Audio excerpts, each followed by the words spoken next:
If you think it, then ink it. It's vital. Isn't it amazing when you write something down, what you do with it? And I'm going to ask you another question. How many people in here right now, today, if I ask you to show it to me, you have a written list of to-dos, things you're going to do today? Put your hands up. Excellent. That's a business plan. That's a business plan. See? Because that's the things you plan to do today. That's a short-term plan. Now, you could have a 3-5 year business plan, but if you don't have a to-do list every day, you're probably not going to reach the goal you want to go after. Does that make sense? So work a to-do list. And the power of a to-do list, by the way, is if you take and put your to-do list the night before. See, don't wait till the morning to sit up and try to decide what you're going to do, but because by that time, several other people will have things they want you to do. And it's not maybe what you want to do. You make your list the night before. And what happens is the subconscious mind will work on the things that you want to do tomorrow while you're sleeping, and you'll wake up literally on a roll. Seize the moment. Entrepreneurs seize the moment when they see those opportunities that come in play. Now, in reference to 2010, there's been a lot of hype and a lot of excitement about 2010 now for 2 or 3 years. Okay? But it's here. Okay? And some of us would not have seized the moment. But so there are opportunities still probably to seize the moment with some of the visitors that are here. But I'm going to say the most important people are your present clients and your potential local clients, because there will always be events and functions and new things happening in the economy like the World Cup. And you can offer specials no matter what business you're in any kind of event that may be happening at the time if you tie into those events. Do you know that there's a website that you can go to, and you can come and ask Raul, who works with me out here, and he has the product table, and we use it a lot. And in any given month, okay, there are probably about 100 special days that you can use to capitalize on from a marketing point of view. So all we're saying here is take and capitalize on that energy. Be a goal setter. Okay? Be a goal setter. And what are we talking about here? Is that you've got to know where you're going. Okay? Good, solid business people, entrepreneurs, they have a good plan of action, they set the goals, and they go after it. So I'm going to just take and run you through some points on goal setting. If you don't know where you're going, you won't know when you get there.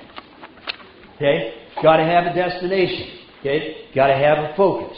Okay? Do I know where I'm going? Only 4% of the population have goals that are written. And the 4% that have written goals achieve them 95% of the time. So when you set goals in your business, or you set goals for the people around you, we must take and make them realistic. So when you choose your goal, know what you want with no indecisiveness whatsoever. Okay? Very important to know what you want for sure. Because if you're not sure, you really won't go after it. Okay? The clearer the intent, the greater the emotional desire is, and the sooner it becomes reality. So the clearer the intent, and your intent gets clearer by knowing what you want to do. Be specific about your goal. For example, okay, increase your turnover, our turnover from 2 million to 3 million. Now, very important. Now, you see what I'm putting on the end of it. In 1 year. What's the difference between a dream and a goal? Anybody know? Timelines. Absolutely. All the difference between a dream and a goal is a dream with deadlines or timelines. Because all of us dream becomes a goal when you put a time to it. Okay? So as you put your goals together, make sure you put some time to it. Okay? Increase my profits by 10% by August the 31st. It's a time limit. Open 3 new market areas this year. Launch a small telemarketing division that will achieve 20% of our turnover in 2010. Okay? Hire and develop a sales manager to take over the management of the sales force by July 31st. All you've got to do is take and do it in incremental pieces, and that means that this coming month, by the time I hit the end of the month, I want to have 20% of next month's month end in the bank. And then next month after that, I want 40% of month end of the next month in the bank. And you just keep doing that until all of a sudden you have 2 months ahead, then 3 months, then 4 months, and 5 months. And I'll tell you what, it changes your life. Do I have the time, energy, ability, and desire to commit to this? You've got to ask that question. No sense having 100 goals that you're not going to do. Okay? You put down a few that you're going to be committed to. Start only with those you want to achieve, that you will persevere, you won't give up on. Okay? Enjoy the journey moment by moment.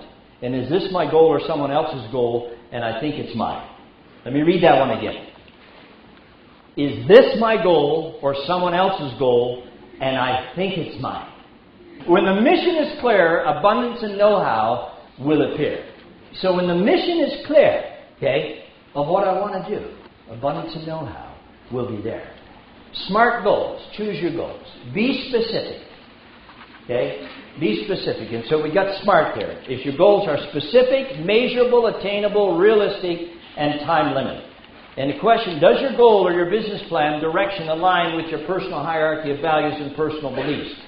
If not, you will continually sabotage yourself. Know what your hierarchy of values are. Then break your goals down into smaller chunks. How do you eat an elephant? One bite at a time. And if you take and you want to do 3 million goal in the year, well, in the first quarter you say maybe 600,000. The second quarter I want to do 700 grand. The third quarter 800, and the fourth quarter 900,000. Maybe small businesses, I want to do 200 this year. Then maybe it's 30 in the first quarter, which means the first 3 months.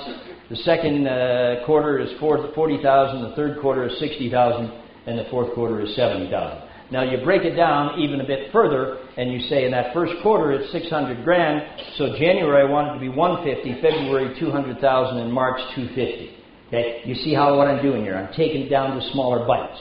And then on the smaller business side, I may say 7 grand, 10 grand in February, 13 in March. And then I average it out and say, well, that means in January, over the 20 days, I got to do 7,500 a day. And you focus on the day and you start measuring that. Okay? Am I doing 7,500 a day? That's what it means, or 350 a day over here. So, example, if your average sale is 5 grand, it may take 5 clients, face-to-face meetings to do one deal. You have to be realistic. So that means I have to do 5 calls to get 1 5 grand sale. Okay? That means the following actions. In month 1, your team needs to see 150 clients to close 30 sales at 5 grand a sale. In January, they have only 15 working days, so you decide you need 2 of your salespeople to see 3 clients a day, and 1 salesperson has to see 4 clients a day. This will give you your 30 sales for the month of January. You need to have daily actions with specific activities if you're going to reach specific goals. Okay? I'll just give you a quick example there. And set up a measurement system. And just remember, what gets done usually is stuff that gets measured. Okay? So set up a measurement system and keep score so you can pat yourself and your team on the back, because you've got to feel good about it. Okay? Measurement creates a feeling of achievement, and achievement creates energy, and then energy creates spirit. Okay? Measure your activities, your number of sales, your average sales, etc. Okay? And then short-term measurement targets to reach. So I showed you, you chunk it into short-term measurement targets. And see if you're behind or ahead, and see failure mistakes just as information. And just remember that, because a lot of us feel really bad when we fail. And just remember, failure and success are not opposites. Failure is part of success. You wouldn't be walking if you didn't fail. Because you kept falling down and you kept getting back up, didn't you? And eventually you walked. You wouldn't have rode a bicycle if you hadn't have failed. Okay? Now the key is when you fail or you make mistakes, try and learn from them. Report to someone who holds you accountable. Very important. To have somebody that will help hold you accountable on your activities and your goals and the things that you say you're going to do. Share your goals and targets with the right people. Because there are the wrong people that will give you wrong advice. There are the wrong people that will take and pull you down. Okay, make your goals and your targets visible. And because it's a good guide for your decision making. Before you move forward, you take a look at it and say, does this fit with my goals? Review the goals and targets and results on a regular basis. Adjust and change where necessary. And look ahead. Know the hurdles and the roadblocks and make a plan to handle them. 90% preparation, 10% perspiration. Think ahead. Okay? Because there will be hurdles along the way. And have rewards and incentives and celebrations. It's not all about hard work. You've got to put time limits on things, and then when you hit those areas,